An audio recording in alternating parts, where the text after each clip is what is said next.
अस्सलाम वालेकुम नाज़रीन। मैं डॉक्टर कासिम महमूद आपको अपने चैनल हकीम तारीख पे खुशामदीद कहता हूँ। आज मैं आपको बहुत ही आसान और एक आसान हल, छोटा सा नुस्खा, टोटका कह लें, बताऊँगा जो कि हकीकत में आपकी शुगर को कंट्रोल करने में मदद करेगा। उससे फ़ायदा ये होता है कि आपकी कम से कम एलोपैथिक मेडिसिन से जान छूट जाएगी, या कोई भी नुस्खा आप यूज़ कर रहे हैं या मेडिसिन कंटिन्यूसली यूज़ कर रहे हैं शुगर को कंट्रोल करने के लिए, तो उससे जान छूट जाएगी। शुगर के बहुत ज़्यादा बॉडी पर इफेक्ट होते हैं, तो शुगर को कंट्रोल रखना बहुत ज़रूरी है। इसके लिए सबसे बेहतर रास्ता होता है कि किसी कुदरती अज़ा को ऐसा हो जो आपको सपोर्ट करे, आपको कंट्रोल करने में। इलाज तो अभी तक है नहीं, मैं अपनी शुगर से रिलेटेड जितनी वीडियोस बनाता हूँ उसमें ये तो बताता हूँ ही हूँ कि अभी तक फ़िलहाल तो कोई इलाज मुमकिन नहीं हो पाया जो लबलबे को वापस ठीक कर सके। लेकिन ऐसा है कि सपोर्टिव मेडिसिन है, सपोर्टिव रेमेडीज़ है, और वॉक है, एक्सरसाइज है, आपका परहेज़ है जो आपको मदद देता है। लेकिन कुछ ऐसा नुस्खा भी चाहिए होता है, टोटका भी चाहिए होता है जो आपको थोड़ी एक्स्ट्रा मदद दे दे। तो वो आज मैं आपको बताऊंगा, और बहुत छोटा है, बहुत सिंपल है, वीडियो को लंबा नहीं करेंगे। मेथी दाना। मेथी दाना, मैं इसको सबसे पहले तो ये क्लियर करें, मेथी दाना और मेथरे में फ़र्क होता है। अगर मेथी दाना कोई ना समझे, वैसे तो इंसान आराम से समझते हैं, बस जब उनके पास अवेलेबल नहीं होता तो मेथी दाने की जगह मेथरे पकड़ा देते हैं। इन दोनों में थोड़ा सा फ़र्क होता है। मेथी दाना थोड़ा छोटे होते हैं, मेथरे थोड़े बड़े होते हैं, तो उसमें हलवा भी कहते हैं इसे। तो आप बस उससे रिक्वेस्ट कीजिएगा, यार शुगर पेशेंट है तो आजकल तो हर जगह करनी पड़ती है अच्छी चीज़ लेने के लिए कि यार मेथरे नहीं दे देना, ठीक है, तो मेथी दाना ही देना, जिसमें हम तुक में मेथी कह लें, तुक में हलवा कह लें। सिंपल है। आपने इसका तरीका ऐसे है, पूरा तरीका इस्तेमाल भी बताता हूँ, कितने दिन है ये भी बता देता हूँ आपको। सबसे पहले तो आपने 10 दिन तो लाजमी इस्तेमाल करना है, शुगर लेवल आपका जो भी है। उसका तरीका आपने ये रखना है, 1 टेबल स्पून, 1 राइस स्पून जो बड़ा चम्मच होता है वो रात को पानी में भिगो देना है, 1 गिलास पानी में।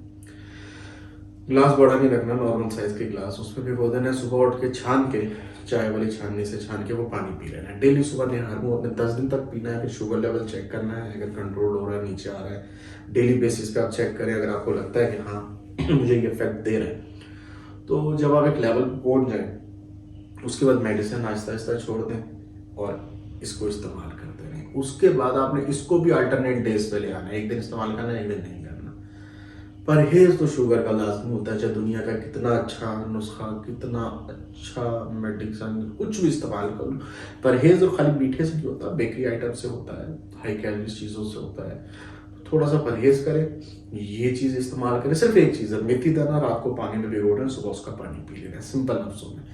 जब आपकी शुगर कंट्रोल लाइन पर आ जाए, आप डेली बेसिस पे एक चार्ट बनाए, रूटीन में इसको इस्तेमाल करते रहे, साथ अपनी मेडिसिन भी इस्तेमाल करते रहे। एक चार्ट बनाए, सुबह चेक करें, शाम चेक करें, 10 दिन पे आपके सामने इसकी एग्जैक्ट वैल्यू आ जाएगी एवरेज के, भाई मेरी शुगर कंट्रोल होना शुरू हो गई।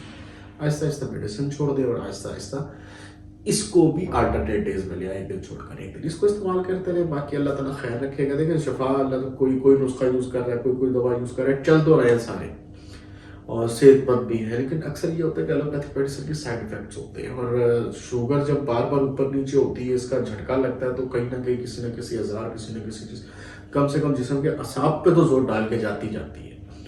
तो शुगर को कंट्रोल रखना लाजमी होता है, क्योंकि ये खुद तो आपको टेंशन अलामतों की सूरत में देती ही देती है, लेकिन दूसरे जिस्म के ऑर्गन्स पे भी असर डालती है। तो इसलिए शुगर को कंट्रोल है ना। लोग आजकल मैंने देखा है कि पहले एक दौर था शुगर होते ही आदमी लोग डर जाते थे, पता नहीं क्या हो गया, हमारा एंड हो गया। लेकिन अब शुगर को लोग एज ए फैशन लेके चल रहे हैं, या कुछ उसको अहमियत ही नहीं देते। तो शुगर में डराने वाले अंदाज में नहीं बोल रहा कि खतरनाक है, लेकिन अगर इसको कंट्रोल रखा जाए तो ये एक नेमत भी बन जाती है। क्योंकि शुगर के मरीज वो परहेज करता है जो एक आम आदमी को भी रूटीन लाइफ में हाई कैलोरी चीज़ें कम खानी चाहिए, एक्सरसाइज करनी चाहिए, वॉक करनी चाहिए, खाना खा के बैठे नहीं रहना चाहिए, वेट पे ध्यान देना चाहिए। तो शुगर होने के बाद तो शायद आदमी ज़्यादा अपना ख्याल रखने लग जाता है। लेकिन कहने का मकसद ये है कि लेकिन कंट्रोल रखें शुगर को। और मैंने कोई लंबा नहीं बताया एक्सरसाइज या कुछ ऐसा, बस सिंपल एक चीज़ इस्तेमाल करनी है, और अल्लाह ताला ने चाहा कि शुगर कंट्रोल होगी, और ज़रूर होगी। अगर आपको इससे फ़ायदा हो तो ज़रूर नीचे कमेंट में बताइएगा, क्योंकि लोग एक दूसरे को सपोर्ट मिलती है देख के, एक हौसला होता है कि चलो इनको फ़ायदा हुआ, हम भी इसको इस्तेमाल करें, शायद हमें भी इससे फ़ायदा हो। जिन्होंने अभी तक हमारा चैनल सब्सक्राइब नहीं किया, उनसे रिक्वेस्ट है वीडियो पसंद है तो लाइक कीजिएगा। वीडियो देखने का बहुत बहुत शुक्रिया। अल्लाह हाफिज़।